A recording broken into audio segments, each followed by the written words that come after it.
اب ہم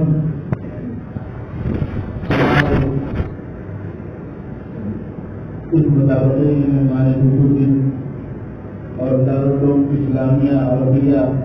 ماضی والا کے روح روا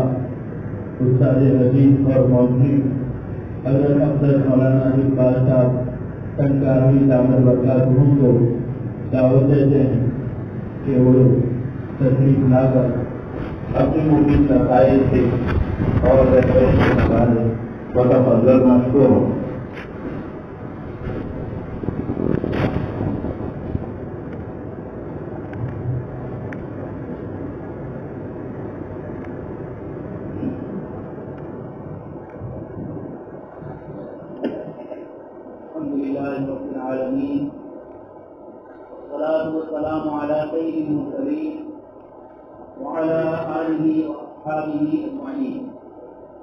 قال الله تبارك وتعالى في كلام المجيد والفرقان الحميد أعوذ بالله من الشيطان الرجيم بسم الله الرحمن الرحيم الرحمن علم القرآن خلق الإنسان علمه البيان وقال تعالى اقرأ وربك الأكرم الذي علم بالقلم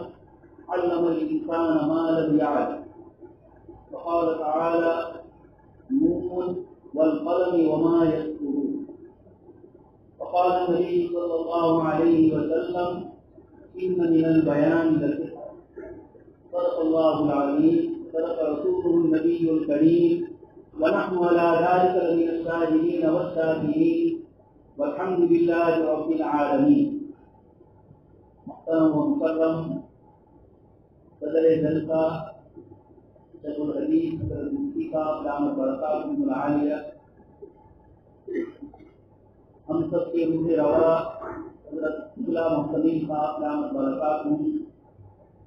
دیگر حضرات اکابرین، اساتذہ جامعہ اور عزیز طلبہ،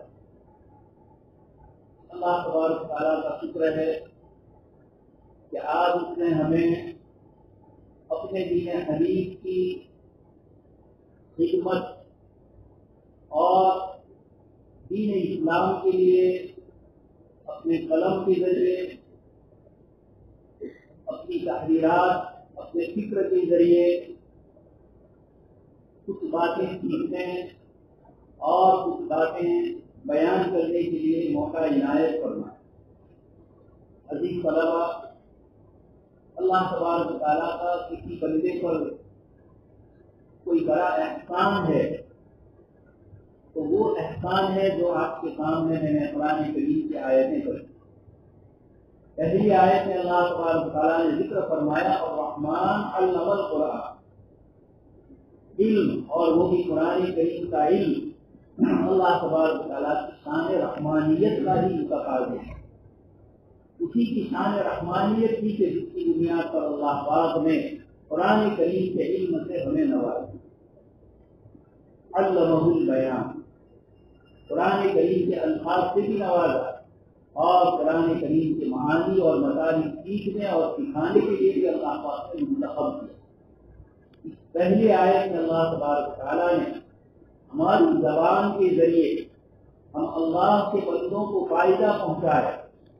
علم کو اللہ کے بندوں تک اپنی زبان کے ذریعے، اپنے کتاب کے ذریعے پہنچائیں، اپنے اسباب کے ذریعے پہنچائیں. یہ اللہ پاک کی طرف سے شان رحمانیت ہے جس پر ہمیں شکر ادا کریں. دوسری چیز، اللہ پاک کی طرف سے تحریری صلاحیت کا پیدا ہوا. بندہ اپنے قلم کے ذریعے اللہ کے بندوں تک اللہ کے پیغام کو، دین متین کی دعوت کو بہترین اسلوب اور بہترین ڈھنگ سے اللہ کے بندوں تک پہنچایا. اس کے لیے بھی اللہ تبارک و تعالیٰ نے اقرأ وربک الاکرم کا لفظ استعمال کیا. پہلی آیت میں اللہ پاک نے بسم ربک فرمایا، جہاں انسانی تخلیق اور انسان کی پیدائش کا ذکر ہے، اور دوسری آیت میں اقرأ وربک الاکرم، لفظ رب کا استعمال پہلے بھی فرمایا لیکن ذات میں صفت کا ذکر فرمایا الاکرم، کریم بھی نہیں فرمایا، صفت اکرمیت کو ذکر فرمایا، اور اس کے ساتھ فرمایا الذی علم بالقلم، وہ ذات ہے جس نے قلم کے ذریعے ہمیں علم سکھایا۔ اس لیے حضرات مفسرین ان دونوں آیتوں کی روشنی میں یہ فرماتے ہیں کہ اللہ پاک کسی بندے کو تقریبی صلاحیت سے نوازے، کسی بندے کو تحریری صلاحیت سے نوازے، یہ دونوں اللہ پاک کی انفرادی نعمتیں ہیں۔ لیکن اگر کسی بندے کو تقریر اور تحریر ان دونوں صلاحیتوں سے اللہ پاک نے نوازا ہے تو یہ اس کی شان رحمانیت اور اکرمیت اس بندے کے حق میں جمع ہو گئی، اس کو اللہ پاک کا انتہائی شکر گزار ہونا ہے۔ اس لیے آج ہم جس مجلس میں یہاں حاضر ہوئے ہیں، آپ حضرات گزشتہ کل آپ نے تقریریں بھی فرمائی اور آج آپ کی تحریر کا آشکار بھی ہمارے سامنے آیا۔ اللہ پاک کی ذات عالی سے امید ہے کہ اس نے ادارے کو منتخب فرما لیا، قبول فرما لیا، شان رحمانیت اور شان اکرمیت سے نوازا کہ ان دونوں صفات سے آپ حضرات کو متصف کریں۔ اور مزید اس کے ساتھ آج کی مجلس جس کا آغاز ہوا اور جس مجلس کو ابھی آخر میں ہم نے سنا، اتفاق سے آپ کے ادارے کا نام بھی جامعہ نظیریہ کافر، اس خاندان میں اس علاقے کے اندر کرنی کسیری اور سب کچھ چیزیں برداشت کرنے کے بعد بھی تقریر کے ذریعے، تحریر کے ذریعے اللہ کے بندوں تک ان دعوت کو حضرت نوح علیہ السلام نے فرمایا۔ حضرت مولانا نذیر صاحب رحمۃ اللہ علیہ دن میں رات میں علانیہ جو بھی مواقع آپ کو میسر ہوئے آپ نے علاقے کے اندر یہ خدمت انجام۔ آج انہی کے نبیرے، آج انہی کے حفیظ اور ان کے صاحبزادے ہمارے درمیان موجود ہے، اور انہوں نے دل سے نکلی ہوئی باتیں جو ہمارے سامنے ذکر فرمائی، دونوں حضرات نے ہم نے اپنی کاموں سے سنا، اور کیونکہ یہ وہ حضرات ہے جو صرف زبان اور تحریر کے ہی دھنی نہیں ہے، اللہ پاک نے آج بھی ان حضرات کو اس خدمات کے لیے منتخب کرنا، اس خاندان کی یہ دوسری اور تیسری خوش اللہ تبارک تعالیٰ کے دین مدین کی حفاظت کے لیے اور اس کے لیے جن جن لائنوں کی قربانی دینی ہے اس خاندان نے یہ قربانی دی، اور آپ کا یہ ادارہ قابل مبارکباد ہے کہ اس نے ان کی خدمات کو سراہتے ہوئے ادارے کے بانیوں نے ادارے کے نام کے ساتھ مقدس ہستیوں کے نام کو شامل کر،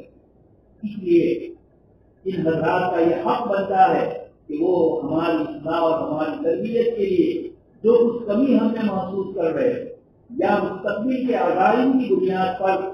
ہمارے حوصلوں کو بڑھا رہے ہیں، ہم ان کے ممنون اور مشکور ہے کہ انہوں نے ہمارے سامنے اس باتیں بیان فرمائی، بڑی قیمتی بات ہے۔ اس لیے عزیز طلبا، اس لیے کہ فتنے کا جو مسئلہ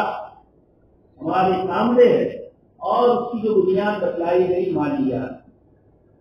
ہر زمانے میں میری امت کا فتنہ مال آپ نے فرمایا، شقیق بن حنیف ہو، قادیانی ہو، انگریز نے جن جن فتنوں کو جنم دیا ہے، یا پہلے دور سے یہود اور نصارہ نے، خاص کر کے یہود نے لَتُبْلَوُنَّ فِي أَمْوَالِكُمْ وَأَنفُسِكُمْ وَلَتَسْمَعُنَّ مِنَ الَّذِينَ أُوتُوا الْكِتَابَ مِنْ قَبْلِكُمْ وَمِنَ الَّذِينَ أَشْرَكُوا أَذًى كَثِيرًا، اس لیے یہ سننا ہو ان کی طرف سے مصیبتیں اور تکلیفیں اور امت مسلمہ کو اور کہیں قرآن کریم کو کہیں جناب نبی اکرم صلی اللہ علیہ وسلم کی ذات غلامی کو ہدف اور نشانہ بنایا جائے، لیکن ایسے موقع پر سنجیدگی کے ساتھ، متانت کے ساتھ جواب ہے۔ اس لیے میں اصل موضوع کی طرف آ رہا ہوں۔ آج کا جو موضوع ہمارا تحریر کا ہے، تحریری صلاحیت اور تحریری باتیں بڑی دیر پا رہی تھی۔ حضرت مولانا مفتی ثناء اللہ صاحب برکاتہ نے ذکر فرمایا 1200 سال 1100 سال پرانی کتاب ہے آج ہمارے سامنے. آخر وہ امام بخاری رحمۃ اللہ علیہ کا ایسا انقلاب، امام مسلم رحمۃ اللہ علیہ، فقہا، مجتہدین، محدثین، متکلمین، صوفیاء کرام، ان سب حضرات کا وہ کون سا کارنامہ، اس درد سے انہوں نے یہ چیزیں لکھی تھی اور آج ہم اس کو اطمینان سے پڑھیں. لیکن عزیز طرف ہمارے سامنے اچھی سے اچھی کتابیں اس وقت آ رہی ہیں. ان بزرگوں کو جب یہ چیزیں لکھنی تھی یا آج سے 40-50 سال پہلے حضرت مولانا نے علامہ شبلی نعمانی رحمۃ اللہ علیہ کا نام لیا. کئی مراجع جس کی حضرت علامہ شبلی رحمۃ اللہ علیہ کو تلاش تھی سیرت النبی کے لیے، لیکن وہ کتابیں اس وقت میسر نہیں تھیں. اور آج وہ ساری کتابیں نیٹ کے ذریعے یا تصویری شکل میں ہمارے سامنے آ. حضرت امام بخاری رحمۃ اللہ علیہ جب احادیث مبارکہ کو جمع فرما رہے ہیں، ان کے مطالعے کا جو انداز تھا، اللہ کے محدثین اور آپ کے سیرت نگاروں نے اس کو لکھا ہے کہ حضرت امام بخاری رحمۃ اللہ علیہ قلم اور کاغذ ساتھ میں رکھتے، رات کو سوتے وقت بھی اپنے ساتھ میں چیز ہوتی تھی، اور رات میں کوئی چیز یاد آ گئی نیند سے اٹھے اور پھر اس کا وضو اور جو آپ کا معمول تھا احادیث لکھنے کا، آپ اس کا اس طریقے سے احادیث کو لکھیں، ہر وقت متفکر رہتے، سوچ میں رہتے. حضرت مولانا مفتی ظفر احمد عثمانی رحمۃ اللہ علیہ نے اعلیٰ سنن لکھی. کئی مراجع آپ کو نہیں مل پائے تو واسطوں کے ذریعے جو مراجع سے آپ کو ملا تھا آپ ان واسطوں کو لکھے. میں مفتی نے اشارات اور اعتراض کیے کہ حضرت مولانا ظفر احمد عثمانی رحمۃ اللہ علیہ نے اعلیٰ سنن میں احناف کی تعریف کے لیے جو روایتیں پیش کی ہے یہ بلا واسطہ نہیں ہے بلکہ بل واسطہ. یہ ایک فرض تھا حضرت مولانا مفتی محمد تقی عثمانی صاحب قامت برکاتہم نے اس فرض کو ادا کیا، اور اس وقت اعلیٰ سنن کا جو نیا نسخہ ہمارے سامنے آیا ہے اس میں ان واسطوں کو اور ان روایتوں کے مراجع کو آپ نے اصلی مراجع سے تلاش کر کے دنیا کے سامنے پیش. یہ تحریری صلاحیت جو ہوتی، اس تحریری صلاحیت کے لیے تقریر کے مقابلے میں محنت زیادہ کرنی ہے. لکھی ہوئی چیز ہے، بولی ہوئی چیز میں تو آپ مکر بھی سکتے ہیں کہ میں نہیں بولا یا تعویل کرے، لیکن لکھی ہوئی چیز نقص ہوتی ہے، اس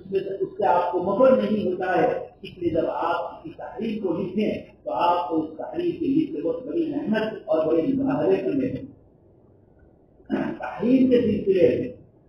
حضرت مولانا ثناء اللہ صاحب نے بہت قیمتی مواد والی باتیں آپ کے سامنے پیش کی.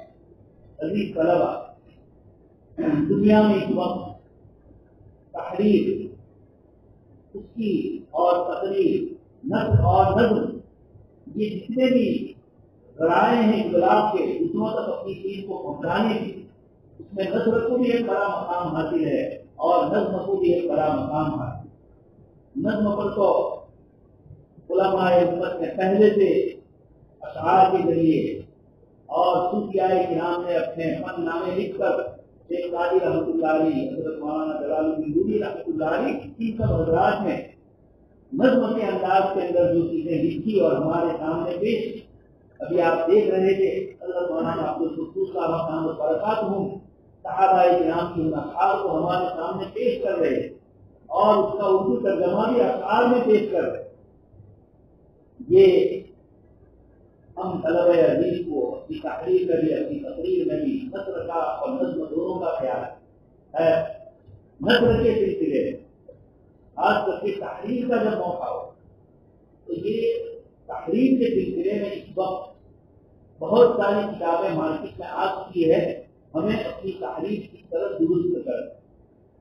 ہو سکتا ہے آپ حضرات ان کتابوں کو بھی پڑھا ہو،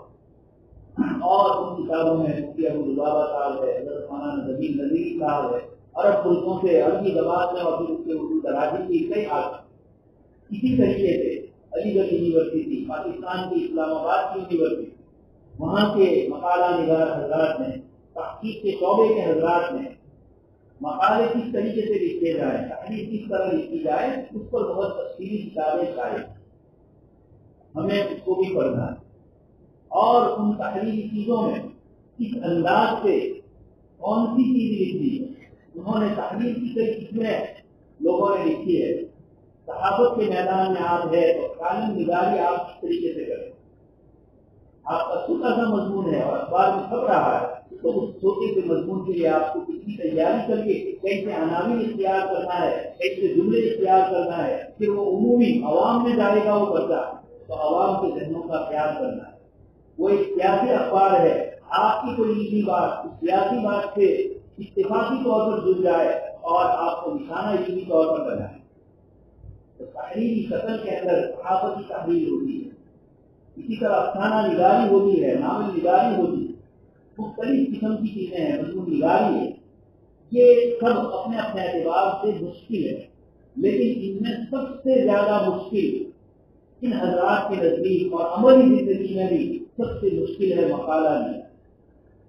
مقالہ یہ تحقیق اور علمی گفتگو ہو,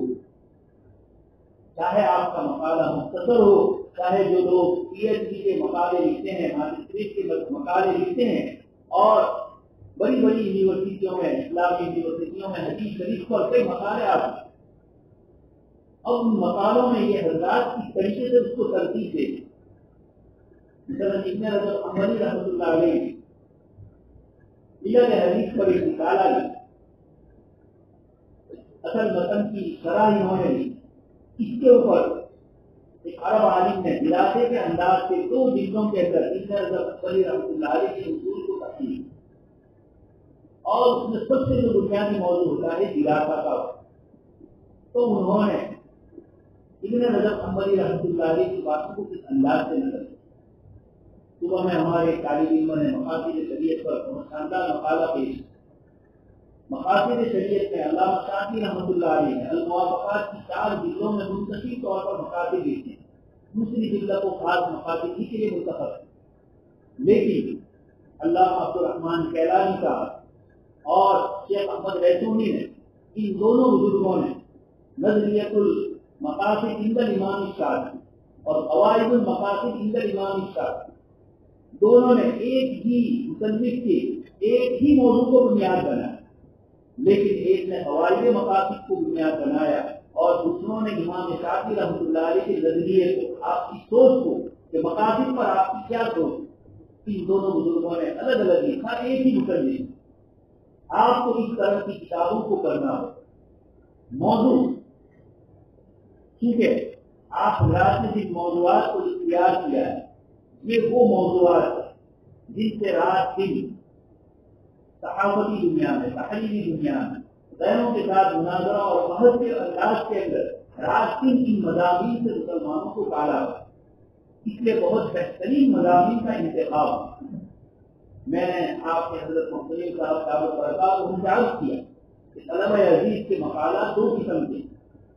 ایک تو وہ مقالات ہے جس میں اسلام کی آفاقیت کو ذکر کیا اور اسلام نے دنیا کو اس موضوع پر کیا چیز دی, اسلام کا مساوات کا کیا تصور ہے, اسلام نے آفاقی اعتبار سے دنیا میں کون سی چیزیں پیش جو اور دوسرے لوگ پیش نہیں ہے. کچھ وہ باتیں ہیں جو دوسرے مذاہب میں بھی ہے اور اسلام میں بھی ہے, لیکن فرق اور امتیاز پیش کرنا ہے. آپ میں سے کئی حضرات نے ان مضامین کو بھی دی. یہ تو وہ مضامین ہے, اسلام کے آفاقیت والا مضمون اور اسلام پر ہونے والے غیروں کی طرف سے ہونے والے اعتراض. یہ وہ موضوع ہے جو عوام اور ہمارے غیر مسلم بھائیوں تک پہنچنے کا. اور دوسرا موضوع ہے جو علمی موضوع, جرات باطلہ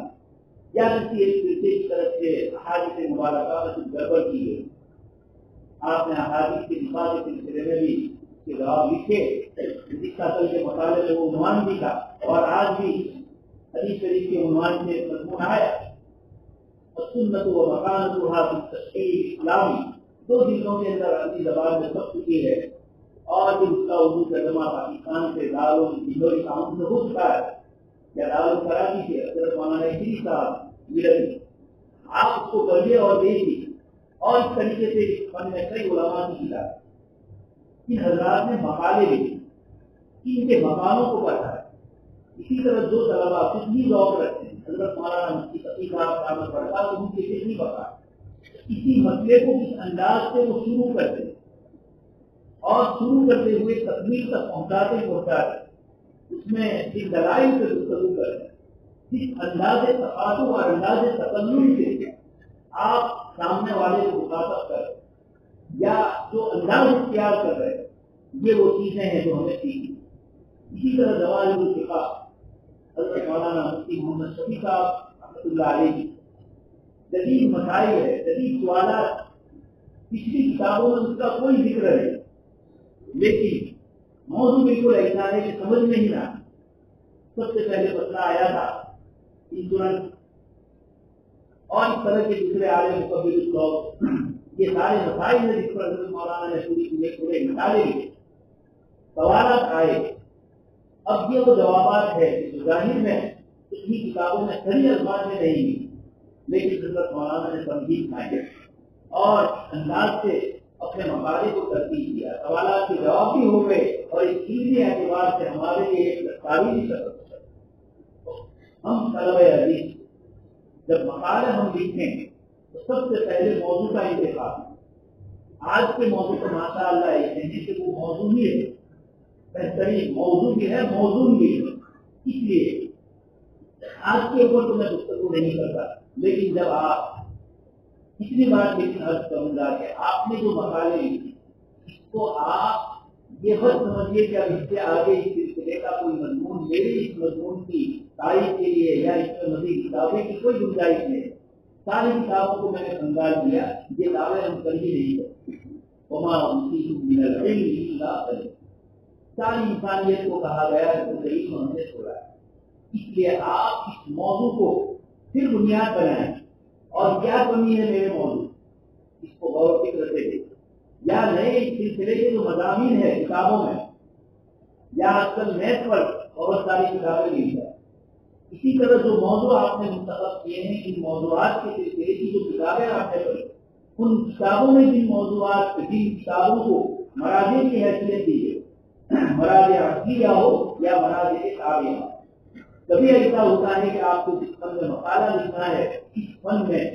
یا اس موضوع کے اوپر فن کی کئی کتابیں ہوں اور بہت سارے مصنفین نے لکھا۔ اسی لیے موضوع منتخب کرنے کے سلسلے میں علماء نے لکھا ہے کہ آپ کسی موضوع کو منتخب کریں تو آپ کا طبیعی ذوق اس کے ساتھ، قلبی میلان اس کے ساتھ، اس کا مواد آپ کے پاس، لیکن بہت زیادہ مواد ہو تو بھی آپ کا ذہن منتشر ہو اور بہت کم مواد ہوگا تو بھی آپ پریشان۔ اس لیے ایسے موضوع کا انتخاب کیجیے جو متوسط ہو، ورنہ یہ ہوگا مثلا مثال کے طور پر اسلام کا معاشرتی نظام، اس موضوع پر آپ کو قلم کرنا۔ اب معاشرے میں اتنے پہلو ہیں کہ جب آپ معاشرے کے سلسلے کی کتابیں اٹھائیں گے آپ کا ذہن منتشر ہو جائے گا۔ معاشرے کے کس پہلو کو میں سماجیات کے کس پہلو کو کس اعتبار سے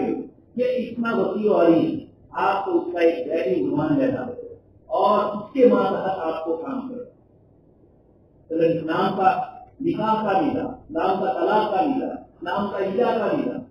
یہ اس طرح کی جو ہم نے جن کی جزیات پڑھے ہیں، اسلام کا بیع کا نظام سے بھول ہوئی حضرت مولانا مفتی شفیع صاحب نے دو جلدوں میں اس کو کہا، لیکن اس سے ذیل آنا، اس لیے آپ کو اپنے عناوین سے منتخب کرنے کے لیے ضروری ہوگا کہ اس عنوان کو منتخب کرے جس کا مواد آپ کو مل، پھر اس کے بعد آپ اس کا خطہ تیار کریں، یعنی مجھے اس مقالے میں کون کون سی چیزوں کو لینا ہے۔ اس ذیل عناوین کے لیے آپ کو اپنی کتاب کے سلسلے سے لکھنے سے پہلے یہ بات آپ عمومی طور پر یاد رکھیے، بغیر تصویر مطالعہ کے، بغیر وسیع مطالعے کے، بغیر گہرے مطالعے کے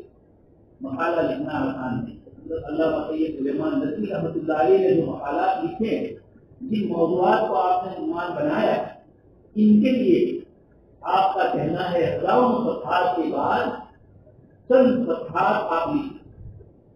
جس کو مقالہ کہا جائے، ورقہ کہا جائے، وہ اسی طریقے سے ترتیب ہوتا ہے، اس کے لیے بڑی محنت کرنی پڑتی ہے۔ علامہ سید سلیمان ندوی رحمۃ اللہ علیہ نے، میں آج بھی کے موضوع کے عنوان سے آپ سے گفتگو نہیں کر رہا ہوں، مستقبل میں بھی جب آپ اپنی تحریر کو اور زیادہ نکھار کر پیش کریں گے اور مقالات لکھنے کی آپ کوشش کریں گے، اس وقت یہ چیزیں آپ کو کام آئے گی۔ سرسری طور پر دو چار مضامین کسی رسالے سے پڑھ لیے یا مختلف رسائی میں اس ٹیموں کو پڑھا اور اس کو بھی معلوم نہ کر لی یا اس میں ترمیم کر لی. لطیفہ ہے مولانا بیان کے لیے گئے, انہوں نے کتابوں کا عادت تھی نہیں. اب بیان کے سلسلے میں بات کی تھی لوگوں نے کہ بیان ایک جگہ کو بیان کر دیا جو تھا مواد, دوسرے دن پھر بات آئی تو ایک دوسرے مولانا سے انہوں نے کہا کہ کل جس بات کو اخیر میں کہی تھی آج اس کو پہلے کہی, اور جس کو پہلے کہی تھی اس کو بعد میں کہی, تاکہ سامعین پر یہ اثر پڑے کہ آپ نے جو بات کی وہ دوسری. لیکن یہ 3 دن چلے گی اس کے بعد تو مضامین چاہیے. تو خیر بتلانا یہ ہے کہ تحقیقات کو سب سے زیادہ مشکل ہے, سب سے زیادہ مشکل مقالہ لیا, اور جو آپ نے مضامین منتخب کیے ان مضامین پر الحمدللہ کافی مواد عربی زبان میں اردو زبان میں موجود ہے اور آپ اس پر کام کر سکیں. اس لیے اپنے اس موضوع کو پھر دوبارہ آپ دیکھیں اور اس کے اندر آپ کوشش کریں مضامین میں شدت. اور اس کی ترتیب یہ ہوتی ہے قرآن کریم کے آیات سب سے پہلے لی جائے. آپ اس موضوع کا انتخاب کیا ہے اس سلسلے میں قرآن کریم کی آیت ایک تو یہ ہے کہ وہی لفظ آپ کو ملے قرآن کریم کی آیت, اور ایک یہ ہے کہ اس سے مناسبت والا کوئی مضمون کتاب اللہ کی کسی آیت. میں آپ کو ایک مثال دے کر پیش کر رہا ہوں. تھوڑے سال پہلے اسلامی فقہ کی طرف سے مقالے کے سلسلے میں ایک مقالہ ہے, حکومت کے پولیس کھاتے یا حکومت کی جاسوسی کھاتے ایک مسلمان کو ملازمت کرنی چاہیے ہے. یہ سوال سرکاری قسم کی خاص جو سرکار کی پوسٹ ہے وہاں پر کس طریقے سے ہمیں ملازمت کرتی ہے ایک مسلمان کو اپنا ایمان باقی ہے. اس سلسلے میں کئی کتابیں ادھر ادھر کی لیکن بظاہر سمجھ میں نہیں آیا. اتفاق سے ایک آیت قیم رحمۃ اللہ علیہ نے قرآن کریم کی سیدنا موسیٰ علیہ السلام نے جب کسی کو ایک لگا دیا تھا بھوکا اور اس موقع پر آپ نے جملہ فرمایا فلم اکون ظہیرا للمجرمین, میں مجرمین کا مددگار کبھی نہیں بنا. علامہ ابن قیم رحمۃ اللہ علیہ نے آیت کے معنی تقسیم شروع کہ آپ کسی کے لیے کس طریقے سے گناہ کا ذریعہ بنے. مزید جب اس کے اوپر غور کیا اور احکام القرآن علی رحمۃ اللہ علیہ والے مفتی شفیع صاحب رحمۃ اللہ علیہ اس کو کھولا, اس کے اندر آپ نے سبب قریب کسی گناہ کا آپ کیسے بنتے ہیں, سبب بعید کیسے بنتے ہیں, سبب لنف کی ہی کیسے بنتے ہیں, سبب لغیر ہی کیسے بنتے ہیں, اور پوری تفصیل حضرت مفتی محمد شفیع صاحب رحمۃ اللہ علیہ نے احکام القرآن میں. پھر یہ سمجھ میں آیا کہ حضرت مفتی صاحب نے کسی اور جگہ پر بھی نقل کیا ہو. جوان کی کتاب میں پورا ایک چھوٹا سا جزیہ اور سوال تھا کہ بہن کو اپنا مکان کرائے پر ہم دے سکتے ہیں. حضرت مفتی شفیع صاحب رحمۃ اللہ علیہ وہاں پر پھر اس گفتگو کو اور کھولا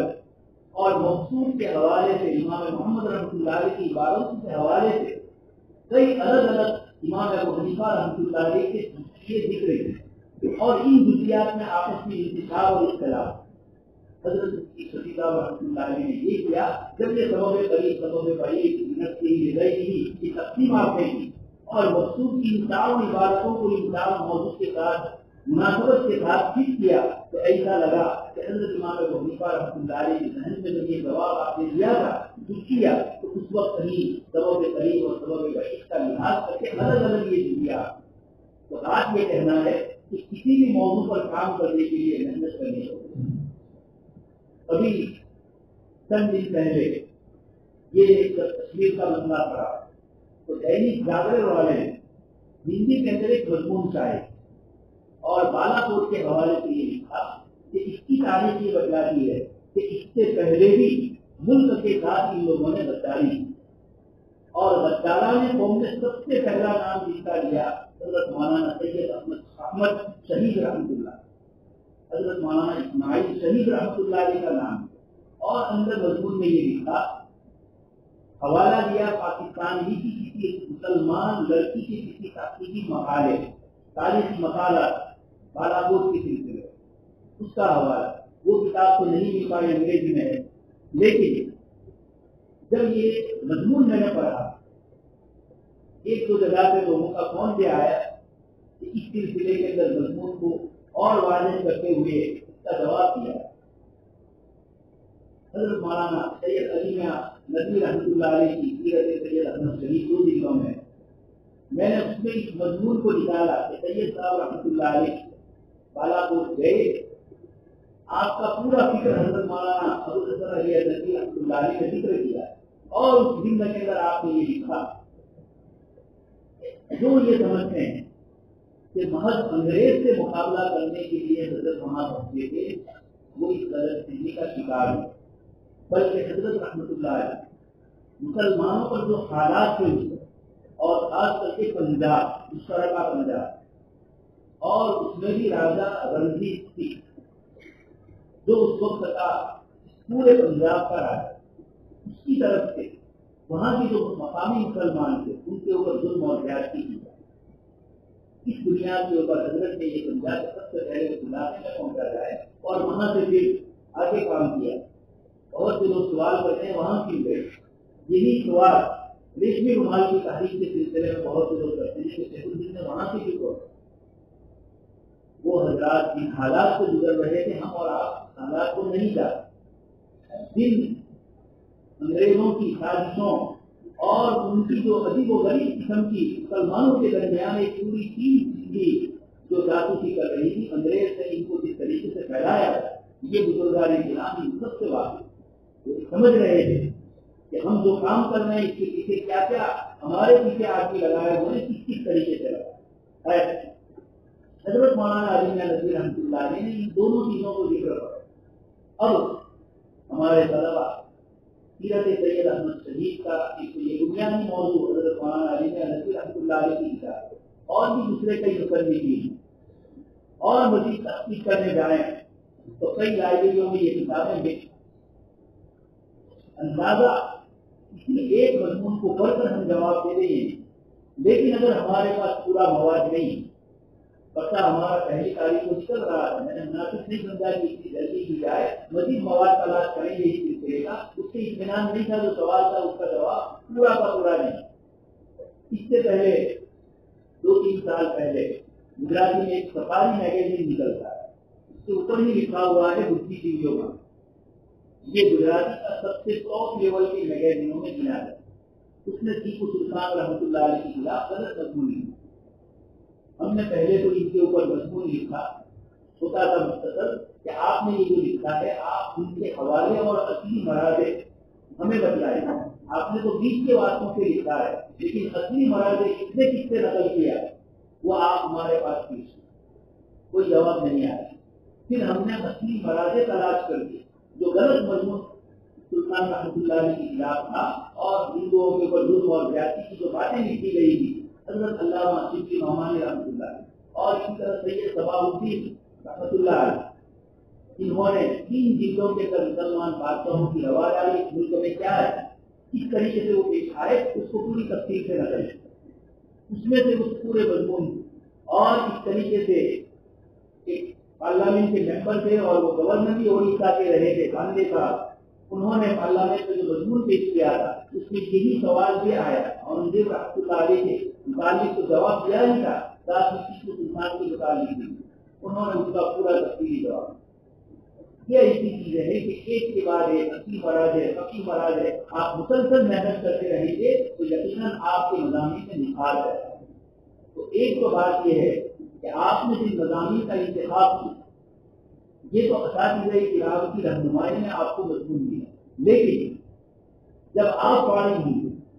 تو جب تک پیوست سائنس صدر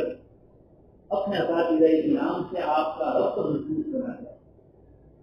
حضرت مولانا ثناء اللہ صاحب کا برکات نے فرمایا کہ کبھی آپ نے پورا مضمون لکھا اور استاد نے آپ کو یہ کہا کہ نہیں اس مضمون کو آپ کو پیش نہیں کرنا، پرانا مضمون لکھا۔ وہ استاد بھی اسماعیل کے ماہر ہے، وہ اس کی نزاکتوں کو جانتے ہیں، وہ آپ کے اوپر محنت کر رہے ہیں، وہ آپ کو اور آگے بڑھانا چاہتے ہیں، تو ایسے موقعوں کے اوپر آپ کو اپنے استاد کی بات کو ماننا ہی ہے، لیکن انتہائی ادب اور لجاجت کے ساتھ اس کا سبب بھی حضرت کوئی اشکال کے طور پر نہیں پوچھ رہا ہوں، لیکن میرے اس مضمون کے اندر آپ کو کیا چیز محسوس کسی کی بنیاد پر آپ مجھ سے مضمون بدلوا تو آپ کو دوسرے مضمون لکھتے وقت کسی طرح کی پریشانی پیش نہ آئے۔ اسی طرح جب آپ کا موضوع متعین ہو گیا، پھر آپ نے دہلی عناوین کے سلسلے میں الگ الگ کتابوں کی چیزوں کو تلاش کر کے ایک پورا مضمون مرتب کر دیا اور اس کے بعد خطہ بھی تیار کر دیا کس ترتیب سے مجھے لکھنا۔ ایسے موقع پر دو چیزیں بہت ضروری ہوتی ہے، جو آپ کا موضوع ہے اس کی اطلاع میں آپ کی جو مختصر تمہید ہو وہ ایسی جامع اور معنی ہو کہ سامنے والا اس کو پڑھنے کا ہی اس کو کرے۔ اگر آپ کا مضمون شروع ہی میں شاعروں کے یہاں اور ناول نگاروں کے یہاں چلتا ہے، ایک دو صفحے کا یا 15-20 صفحے کا کچھ پتا نہیں چلتا ہے یہ کیا کہنا تھا، یہ سب مصنفے کی تصویر ہوتی ہے، ان کے یہاں اس طرح ہوتا ہے، لیکن جو تحقیقی مقالہ ہوتا ہے اس میں اس طرح کی گنجلک باتیں نہیں۔ مضمون آپ نے کیوں منتخب کیا اور یہ موضوع پر کتنی کتابیں تھی، آپ کو مزید یہ مضمون اور یہ تحقیق لینے کی کیوں ضرورت پیش آئی اور وہ کیوں پیش آئی، وہ بھی معقول وجہ۔ ورنہ بہت سے حضرات ایک کتاب کے بعد دوسرے کتاب لکھتے ہیں اور یہ کہتے ہیں فلاں مصنف نے لکھا لیکن یہ کمی تھی، اور جب اس کے بعد میں لکھ رہا ہوں تو میں یہ لیکن اس کے بعد وہ کمی پوری نہیں۔ لیکن عرب علماء کے ہم دیکھتے ہیں وہ پوری ترتیب سے، جیسے ریسونی صاحب مقاصد شریعت کی نظریت المقاصد علامہ احمد ریسونی نے لکھی، اور انہوں نے ہی قواعد المقاصد علامہ عبد الرحمان کیرانی صاحب کی، اس کو بھی انہوں نے ہی ماہر سے پکڑا امریکہ میں، لیکن ایک کتاب پھٹ چکی تھی امام شافعی سے مقاصد کے اوپر، پھر دوسری آ رہی، انہوں نے خود اقرار کیا کہ جو چیز انہوں نے لکھی وہ میرے مضمون میں نہیں، تمامی شیخ احمد ریسونی ہی کے پاس لکھوا۔ یہ عربوں کے یہاں وسعت ہوتی ہے کہ ایک مضمون لکھا ہے دوسرا اسی انداز کا مضمون لیکن اس میں دقت ہو، اس لیے آپ کے موضوع کے اندر ایسی دقت ہو، اگلے مضامین کے مقابلے میں کوئی ایسی بات ہو جس سے لوگوں کو فائدہ پہنچے۔ پھر جب آپ اس طرح کا پورا مضمون تیار کر لیں گے، دہلی عناوین پہ آ جائیں گے، اب اس کے بعد بار بار اپنے مضمون کو پڑھنا ہے، ناقصانہ نگاہ سے پڑھنا ہے، سارے میرا مضمون۔ کبھی یہ ہو کہ دوسرے ساتھی کو دے اور ان کو کہے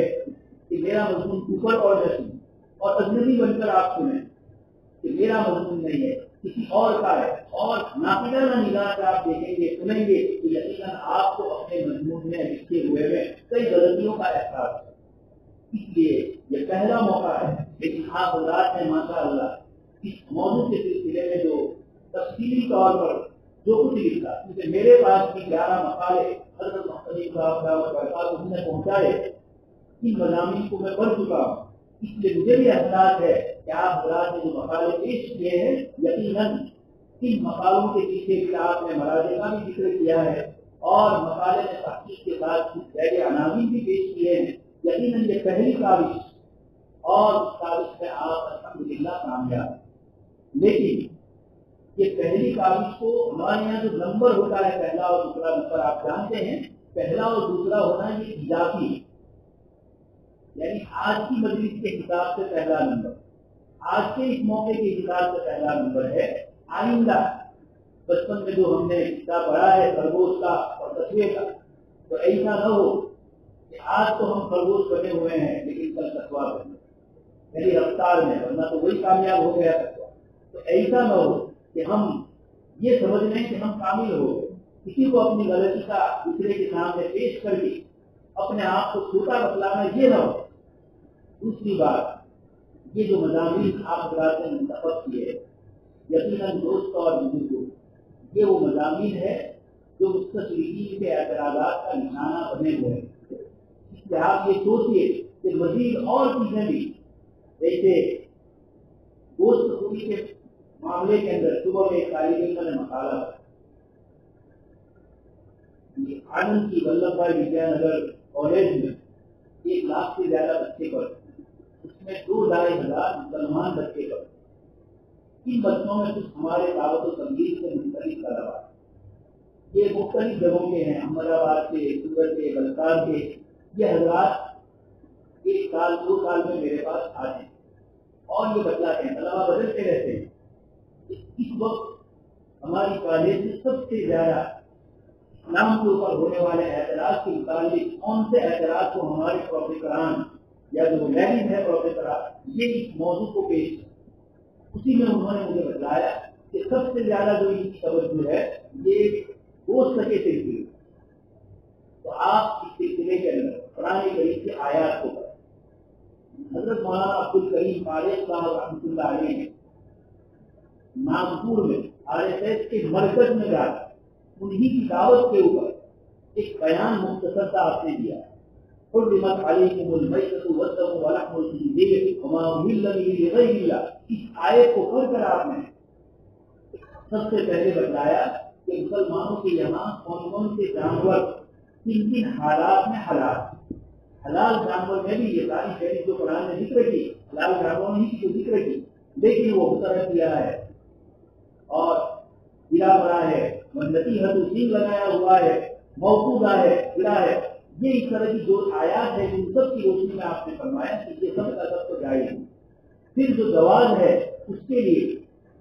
آپ نے ان کی جو رگیں تقسیم ہے ان کے اوپر گفتگو، اور اس وقت سائنس کی دنیا میں یہ چیز ثابت ہو چکی ہے کہ جانور میں سب سے زیادہ یا انسانوں میں بھی سب سے زیادہ جراثیم اور سب سے زیادہ بیماریاں ہیں تو وہ خون میں۔ اب آپ بتلائیے کہ اسلامی زمین میں سارا خون نکل جاتا ہے،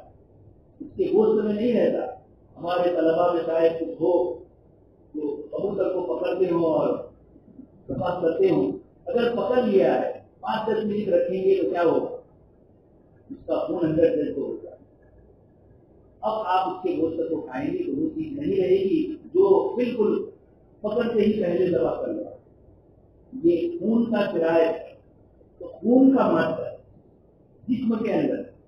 یہی سارے بیماریاں اور سارے جتنے جراثیم اور جتنی بھی گندی چیزیں ہیں وہ سب خون ہی کے ساتھ۔ اسلام نے سب سے پہلے اس کو ذبح کرنے کا حکم دیا اور سارا خون نکالا۔ آج کی سائنس نے اس کو ثابت کر دیا۔ خنزیر کے گوشت کے متعلق لوگوں نے تحقیق کی کہ آخر اسلام میں خنزیر کے گوشت کو کیوں نہ جائز ہے، تو اس سلسلے میں تحقیق کے بعد یہ پہنچے کہ خنزیر کے بدن کی بناوٹ اس قسم کی ہے کہ اس کے دوروں کے اندر یعنی بدن سے جو یورک ایسڈ نکلنا چاہیے وہ یورک ایسڈ اس کے بدن سے نہیں نکلتا اور دوروں کے اندر یہ خاصی مادہ رہتا ہے اور اس نتیجے سے وہ خود بھی دونوں کے درد کا مریض ہے۔ اس کے بعد آگے تحقیق ہوئی کہ یورک ایسڈ کا مسئلہ کیا ہے، اس کا تعلق بھی خون ہے۔ انہوں نے پوری تحقیق کرنے کے بعد یہ کہا کہ اسلام نے جو یہ ذبح کا طریقہ بتلایا ہے یہ اس لیے مفید ہے کہ یورک ایسڈ بھی بدن سے نکل جاتا ہے اور دوسرے خاصی مادے جو ہوتے ہیں یہ سب بھی نکل جاتے ہیں۔ تو خیر، اور یہ گوشت کے سلسلے میں آپ اس قسم کے مضامین کو، اس لیے میں آپ سے پہلے عرض کر رہا تھا کہ سب سے پہلے تو کتاب اللہ کی آیات کے حصے میں اس کے لیے ہمارے مضمون میں گہرائی کے لیے مفسرین کی کتابیں ہمیں دیکھنی ہیں۔ دوسرے نمبر پر احادیث نبوت، تیسرے نمبر پر اقوال سلف، اس سلسلے میں کیا ہے، پھر اس کے بعد ائمہ مجتہدین وغیرہ حضرات نے کیا لکھا۔ یہ اس ترتیب سے جب آپ کریں گے یہ تو ہو گیا اسلامی موضوع اور اسلامی لڑائی۔ اس کے بعد آج کا ذہن حضرت نانوتوی رحمۃ اللہ علیہ جن سادہ انداز کے اندر اسلامی فلسفے کو سمجھایا ہے، حضرت تھانوی رحمۃ اللہ علیہ نے اشرف الجواب میں اور عقل کی نظر میں احکام اسلام عقل کی نظر میں اس نے سمجھایا ہے۔ حضرت صاحب علیہ اللہ رحمۃ اللہ علیہ نے حضرت اللہ کے اندر کئی مضامین کو ایسے تھے جن کو لوگ ٹچ نہیں کرتے، نئے نئے مضامین کو چھیڑا۔ اللہ کے علماء کرام فرماتے ہیں کہ حضرت اللہ کے ذریعے اللہ پاک نے حضرت صاحب علیہ اللہ رحمۃ اللہ علیہ کے ذریعے بتلایا کہ آنے والا جو زمانہ آ رہا ہے وہ عقلیت کا زمانہ، اس میں قرآن اور حدیث کے دلائل کے ساتھ انہی دلیلوں کو عقل کی روشنی میں آپ واضح کریں گے تو یقینی بات ہے کہ سامنے والے کے لیے آپ کا جواب مشکل ہے۔ آپ جب اس انداز میں دیکھیں گے تو آپ کو اس کے ساتھ گہرے علم کے ساتھ وسیع معلومات کا ہونا چاہیے۔ حضرت مولانا مفتی شفیع صاحب ہماری دعوت برکات ہوں اسی بات کا رونا رو رہے ہیں کہ ہمارے یہاں علم میں گہرائی تو ہے لیکن اس کے ساتھ ساتھ وسعت بھی ہونی چاہیے۔ جو چیز جتنی زیادہ گہری ہے وسیع ہوگی تو وہ اچھی لگے گی اور اگر وہ تنگ ہے تو اچھی نہیں لگے گی۔ اس کے علمی مطالعے کے ساتھ ساتھ اصل حاضر کا جو اسلوب ہے زمانہ جس زبان کو جانتا ہے یا زمانے میں جو نظریات اور جو سوچ و فکر بدلتے رہتے ہیں، ان سوچ و فکر کو بھی آپ کو ذہن پہ رکھنا ہوگا، اور اس کے لیے بھی جو مضامین اسلامی دنیا میں چل رہے ہیں، اب یہ دوست کے سلسلے ہیں، کچھ چیزیں ایسی ہے مسلمانوں میں ایسے لوگوں کی طرف سے لکھی ہوئی جن کے ساتھ نظریاتی طور پر ہم متفق نہیں ہیں، کئی مسائل، لیکن اگر آپ کا علم کلام صحیح اساتذہ کرام کے رہبری میں آپ نے ان مضامین کو ان جگہوں سے لیا، ان کی دوسری دلیلوں کو نہیں لیا، محض اس بات کو لیا تو اس موضوع پر آپ کے لیے اپنے حاضر کے تقاضے کے مطابق ہے اور سامنے والے سامعین کو وہ خاموش کر سکتی ہے، اسلام کے سلسلے کا جواب ہے۔ میں آپ کو ایک معمولی سی اسی دوست چوری کے سلسلے میں مثال دوں، ذاتی نائب صاحب نے اس سلسلے میں کافی مضمون لکھا ہو، اس میں انہوں نے سائنسی اعتبار سے گفتگو شروع کی۔ 3 قسم کی مخلوق، ایک تو انسان ہے، اللہ پاک نے ہمارا جو جبڑا اور یہ دانت اور داڑیاں جو بنائی ہے، اس کی ترتیب یہ ہے کہ اس میں دونوں قسم کی چیزیں، لیکن شیر کا جو جبڑا ہے وہ الگ، اور ایک گائے اور بھینس کا جبڑا ہے وہ الگ، وہ صرف گھاس کھاتے ہیں، ان کی منہ کا نظام اللہ پاک نے دانتوں کا اسی طرح کہ وہ گھاس بھی کھائے۔ اس کے مقابلے میں شیر کے انداز اس طرح رکھا کہ وہ گھاس نہیں کھائے، لیکن انسان کا اللہ تعالیٰ نے جبڑا رکھا ہے، چیرنے والی دانت بھی ہے، دبانے والی داڑیں بھی ہے، اور اس کے ساتھ اس کو دبانے والے دانت بھی، سارا نظام اللہ پاک نے رکھا کہ یہ گوشت بھی کھائے گا، یہ سبزی بھی کھائے گا، یہ اس طرح کی تمام ہے۔ تو اب یہ ایسی چیزیں ہوتی ہیں جو سامنے والے کے سامنے پیش۔ ایک اور مثال برتن اللہ پر اور نسخے متعلقہ کے نسخے کے سلسلے کا مضمون جو 1985 والا صاحب کے ہمارے طالب نے اس مضمون کو ذکر کیا، اسی سلسلے میں حضرت مولانا سید ابو الحسن علی ندوی رحمۃ اللہ علیہ کو پسند اللہ کے قدر آپ رحمۃ اللہ علیہ راجیو گاندھی کے پاس اتفاق سے رمضان کے دن سارے پسند اللہ کے ذمہ دار حضرات روزے تھے۔ راجیو گاندھی نے دیکھا کہ پانی پیش کیا گیا اور مئی اور اپریل کی گرمی کے جیسے ہمارے یہ روزے آ رہے ہیں 1985 میں اسی طرح گرمی کے دن تھے، تو گرمی کے روزے اس نے دیکھا کہ اتنی شدید گرمی اور یہ حضرات دوپہر کے وقت میرے پاس آئے ہیں اور پانی نہیں پیے۔ انہوں نے حضرت مولانا علی ندوی رحمۃ اللہ علیہ سے راجیو گاندھی نے کہا کہ حضرت مولانا آپ ایسا بھی تو کر سکتے ہیں کہ اس رمضان کو سردی اور بارش کے دنوں میں لے جائیں۔ اب یہ دیکھیں کتنا شاندار موقع تھا، حضرت مولانا جو بات کہنے جا رہے تھے اللہ پاک سے راجیو گاندھی کی زبان سے نکل گیا۔ حضرت مولانا نے فرمایا یہی سمجھانے کے لیے ہم آئے ہیں کہ ہمارے دین میں ہم تبدیلی نہیں کرتے، اللہ پاک کی طرف سے یہ قانون نازل ہوئے ہیں، اس لیے متعلقہ کا لفظ اللہ پاک نے متعین نہیں کیا تو ہم نہیں دے سکتے ہیں، جیسے کہ یہ رمضان کے روزے اللہ پاک نے مہینہ اسلامی رکھا، اس لیے اسلامی مہینہ چاہے بارش کے دنوں میں آئے گرمی کے دنوں میں آئے ہم کو روزہ رکھیں۔ یہ حضرت مولانا علی ندوی رحمۃ اللہ علیہ اس موقع کی نزاکت کو سمجھتے ہوئے اس طریقے سے اور حکیم کے طور پر آپ نے یہ فرمایا اور راجیو گاندھی کی سمجھ میں آ گیا، اور پھر اس کے بعد بیج جاری کیا گیا اور ساری کانگریس کے ممبروں کے بعد اس کو بیج جاری کر کے پارلیمنٹ میں پاس کیا۔ خیر اس کے بعد یہ بل نہیں چل سکا اور ملک کی تمام ہائی کورٹوں میں سے کسی نے اس کے مطابق ججمنٹ نہیں دیا، یہ دوسرا مسئلہ ہے، لیکن اس موقع پر علماء کرام نے اس مسئلے کو ذکر کیا تو مجھے آپ طلبہ حدیث کو بتلانا ہے کہ یہ جو موضوع ہمارے پاس منتخب کر کے دیے گئے ان موضوعات پر آپ مزید اور تحقیق اور غور و فکر کریں، اللہ تعالیٰ آپ کی علم میں برکت نصیب کرنا، اساتذہ کرام سے آپ کو وابستہ رکھے، اور جب کوئی علمی اور تحقیقی کام ہو تو نفس یہی سورہ اقرا بسم ربک میں اللہ پاک نے آگے ایک اور جملہ بھی فرمایا ہے کہ جب علم آتا ہے تو طغیان آتا ہے، سرکشی آتی ہے، اس لیے ایسا نہ ہو کہ ہم اپنے اساتذہ کو حقیر یا جو نیچے کے درجے کے اساتذہ ہے انہی نے ہم کو پڑھایا، انہی کے پڑھنے سے ہم اس قابل ہوئے ہیں کہ اپنے آپ کو کچھ سیکھنے اور پڑھنے کے قابل کریں۔ اس لیے حضرت مولانا عبداللہ کاکڑ رضی صاحب رحمۃ اللہ علیہ اپنے اساتذہ کرام کے سلسلے کی ایک کتاب شائع فرمائی، اس کو ہدایت کی ابتدا فرمائی مکتب کے اساتذہ سے ترتیب ہوئی ہے، وہیں سے تو علم شروع ہوا ہے، یہ سبق ہمیں دیا جا رہا ہے کہ اپنے نیچے کے درجات کے اساتذہ کو ہم اوپر کرتے جائے اور نیچے کے اساتذہ کو اپنے سے کم تر سمجھتے جائے کہ ہرگز نہ ہو. یہ علم بنیادی کے ساتھ نہیں ہے. حضرت یوسف علیہ السلام نے خواب کی تعبیر بتلائی اور یہ جملہ فرمایا ذالکما مما علمنی ربی. یہ وہ چیز ہے جو میرے اللہ نے مجھے سکھایا. اس کے مقابلے میں قارون نے انما اوتیتہ علی علم کہا تو فخسفنا بہ وبدارہ الارض. اللہ پاک نے ہلاک سیدنا موسیٰ علیہ السلام نے عالم الناس فرمایا اور صحیح تھا، لیکن بارگاہ رب العزت میں اپنے محبوب بندوں کا امتحان عجیب قسم کا ہوتا ہے. حضرت موسیٰ علیہ السلام کو صرف اتنا فرمایا گیا کہ ایک ہمارے بندے ہیں اور ہم نے ان کو اپنی طرف سے علم لدن دی. حضرت موسیٰ علیہ السلام قرآن کریم کا جو انداز تخاطب ہے اس سے پتہ چلتا ہے کہ حضرت موسیٰ علیہ السلام پیشکش فرمایا کہ باری تعالیٰ آپ کے وہ بندے کہاں ہیں جن کے پاس میں علم حاصل کرنے. تو پھر اس کے بعد اللہ پاک نے بتایا سنا برابر اور پھر استاد و شاگرد کے مقابلے میں آپ پورے سن چکے ہیں ترجمے میں اور تفصیل میں. کس طریقے سے یہ ہمیں بتلاتا ہے یہ واقعات اہل علم کو متوجہ کر رہے ہیں. ہم اپنے علم کے ساتھ تواضع اور انکساری ہے اور عزیز طلبہ سب سے بڑی چیز ہے علم اصول دین وانا حی. حضرت مولانا قاسم نانوتوی رحمۃ اللہ علیہ نے اسی کو سمجھا اور دیوبند کی بنا اور وہ تعجب کرتے ہیں. حضرت مولانا نے جو مضمون فرمایا کہ سارے دروازے بند ہو گئے.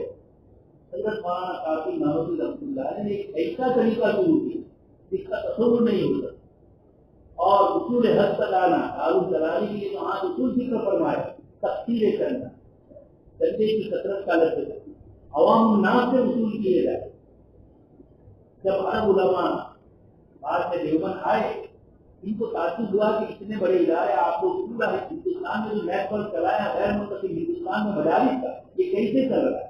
یہ حضرت نانوتوی کی بصیرت تھی کہ آپ نے یہ سمجھا کہ ان مالدانوں اور نوابوں سے ہم وصول نہیں کریں گے. اس لیے اصول میں یہ بھی لکھا کہ ان سے کوئی ہمیشہ کی آمدنی کا ذریعہ نہ بنایا جائے یا کسی ایسے آدمی کی طرف اپنے آپ کو منسوخ نہ کیا جائے جن سے مدد نہ لی جائے جن سے خطرے. یہ چیزیں کیا تھی؟ توکل اور اعتماد اللہ پر مدارس کی بنیاد ہے. اس لیے ہم اپنی محنت کو ان توکل اللہ اور اس محنت کے ساتھ اپنے آپ کو چلائیں. اللہ تعالیٰ کی دعا ہے کہ اللہ تعالیٰ صحیح چیزیں باتوں پر مجھے اور آپ سب کو عمل کرنے کی توفیق نصیب فرمائے. پھر دوبارہ مبارکبادی دیتے ہوئے آپ کو رخصت ہوتا ہوں. اللہ تعالیٰ مزید آپ کے علوم کے اندر اضافہ فرمائے، علم کو تقویٰ اور طہارت کے ساتھ آراستہ فرمائیں. آپ کی بات دعوانا